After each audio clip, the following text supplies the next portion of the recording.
아까 이제 말씀드렸지만 제가 범죄 피해를 당해서 112 신고를 했고요. 이렇게 112 신고를 해갖고 진술서를 22년 10월 18일을 제출했습니다.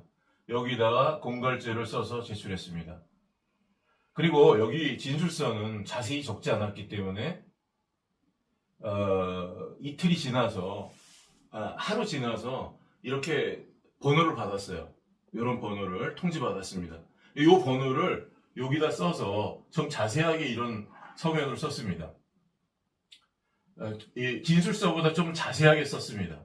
그래서 이 번호로 써서 제출을 했는데 안 받으려고 그러죠. 대구 성서경찰서에서. 받긴 받았는데 받고서 접수증을 안 주는 거죠. 그 접수증을 아까 이렇게 녹음을 틀어드린 것처럼 접수증을 겨우겨우 받았는데 거기에 뭐라고 적어놨냐면 요거 똑같습니다. 요 번호랑 요 번호랑 요 번호랑 똑같습니다. 이렇게 번호를 써놓고 제가 제출한 공갈이라는 죄명을 공갈 미수로 바꿔놨어요. 그리고 여기 좀 자세히 봐주세요. 여기에 뭐라고 했냐면 민원 사건이라고 해놨습니다. 저도 그때 몰랐어요. 이게 뭔지. 대구 성서경찰서장 직인이 있습니다. 민원 사건은 뭐냐면 민원 처리법으로 처리해야 될 그런 사건이란 말이에요. 민원 처리법은 형사처벌하는 법이 아닙니다. 민원을 원활하게 하기 위해서 그 법이 제정된 것입니다. 말하자면 범죄 신고를 민원으로 바꿔놓은 것입니다. 민원 처리법으로. 누가? 대한민국 공공기관 대구 성서경찰서장이 이렇게 바꿔놓은 것입니다. 범죄를 일반 민원으로 바꿔놓은 것입니다. 호적 등본을 가족관계 증명서를 발급해달라 뭐 이런 민원식으로, 아니면 도로에 지저분하니까 좀 치워달라 뭐 이런, 시끄러우니까 좀 조용히 해달라 이런 민원으로 바꿔놓은 것입니다. 형사처벌하는 게 아니에요. 요거 위법입니다. 위법이지만 그때 몰랐습니다. 그러고 몸이 아파서 지나갔습니다. 1년 후에 저를 수갑을 갖고 와서 체포했습니다. 저를 경찰서에 가서 조사받으라 그러지도 않았습니다. 수갑을 갖고 와서 체포하면서 이 체포영장을 보여줬습니다. 이 체포영장에는 아무것도 써있지 않고 무궁화 표시도 없고 천공 표시도 없고 대한민국 법원 표시도 없는 가짜입니다. 이걸 갖고 와서 범죄 사실을 보니까 또 다 그 안에 허위 사실입니다. 그래서 제가 기소를 당했는데 나중에 증거 목록을 받아보니까, 자 여기 보세요. 자 여기 보세요. 요 번호로 다 똑같은데 이렇게 대구 성서경찰서에서 민원으로 처리했다고 하면서 접수증을 줘놓고선 이렇게 번호를 바꿔놨습니다. 11091 뭐 이렇게 바꿔놨어요. 이거 번호는 010980인데 요거 번호를 바꿔놨습니다. 이게 무슨 의미냐면 새로운 사건을 만든 것입니다. 저는 이런 사건을 형사소송한 적이 없습니다. 내가 제출한 요 접수 번호의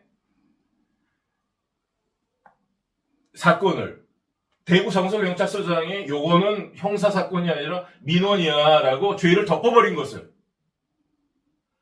대구 성서경찰서에서 저 혼자만 할 수 있는 고소권, 고소사건, 범죄신고 이런 걸 하지도 않았는데 그 후에 이렇게 번호를 만들어서 제 멋대로 하나 만든 것입니다.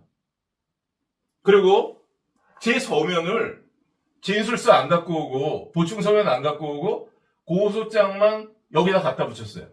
이게 무슨 말이냐면 제가 이 사건 번호, 이 접수 번호로 제출한 이 서면은 이 사건 번호로, 이 접수 번호로만 써야 돼요.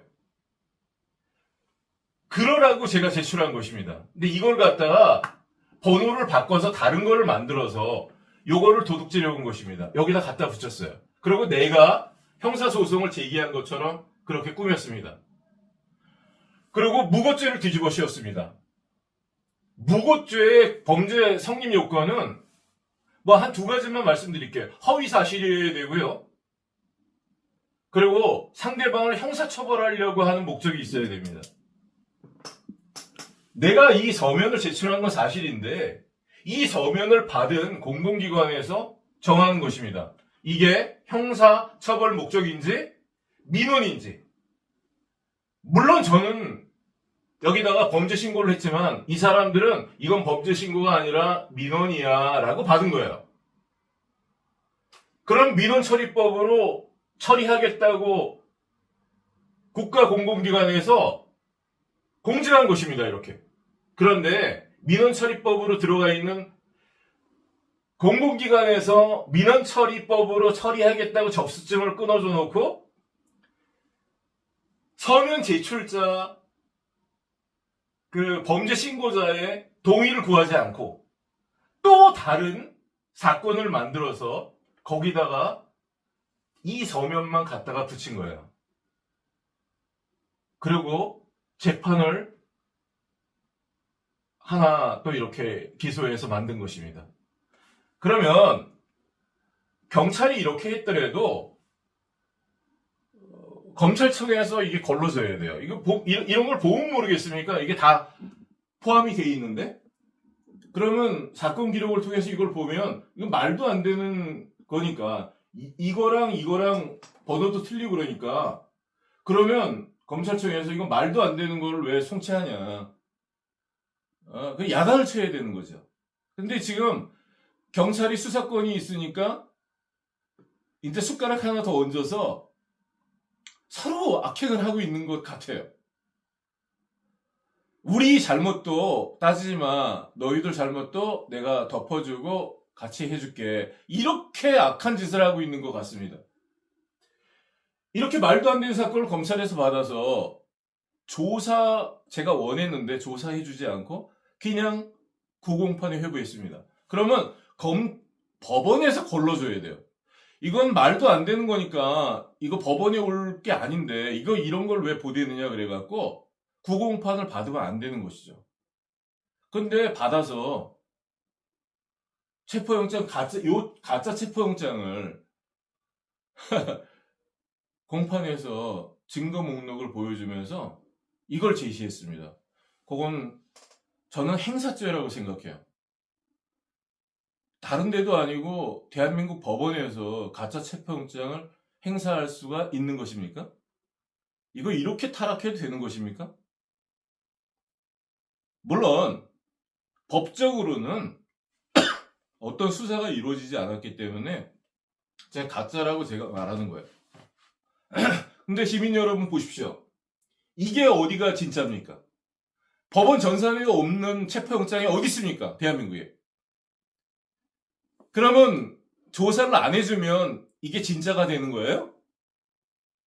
그게 나는 이거 가짜라고 생각하고 가짜라고 주장합니다.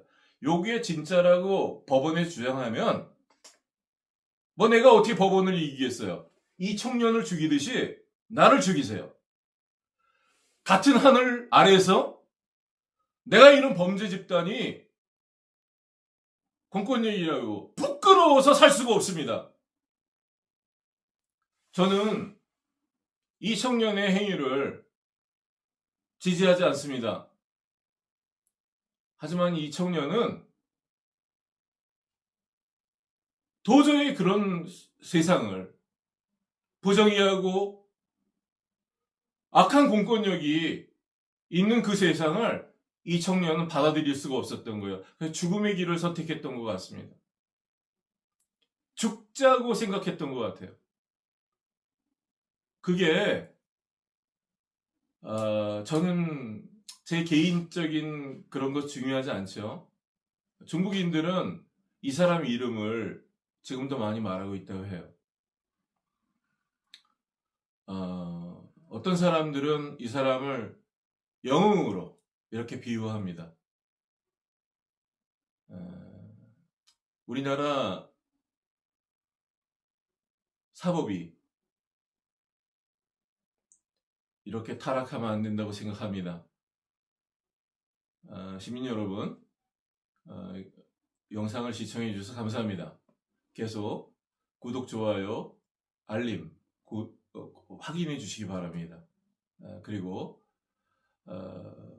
정의로운 싸움이라고 생각되신다면 함께 동참해 주시고 의견을 표명해 주시고 여러 군데에다가 댓글을 달아주시기 바랍니다. 그리고 오늘 화이팅 하시고 좋은 하루 보내시기 바랍니다. 감사합니다.